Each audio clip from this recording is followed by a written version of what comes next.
The damaging impact of adolescent sleep deprivation has recently captured nationwide headlines.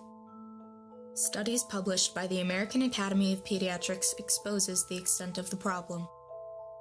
Research shows what's needed to mitigate this public health crisis, but our current schedules make this nearly impossible.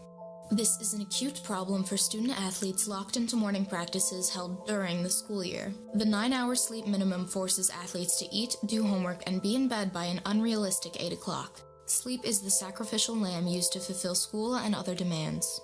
The ensuing sleep deprivation has clearly documented consequences.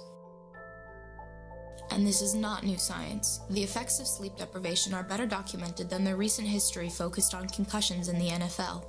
The timelines are very similar. Adolescents are particularly vulnerable to the impact of sleep deprivations because their brains are still developing.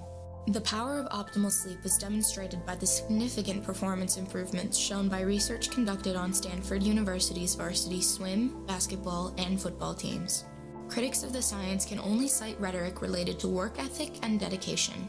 After 2 decades, the NFL has finally changed its protocols while we continue with the status quo. Saying starting school later, why don't you say to kids, hey, go to bed earlier? Do you know, Gail, this is a real problem. I mean, it's a serious epidemic amongst our kids. Their physiology is different.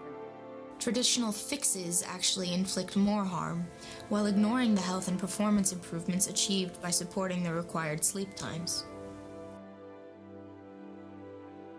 We are a community which values science, but we ignore the evidence in favor of doing nothing.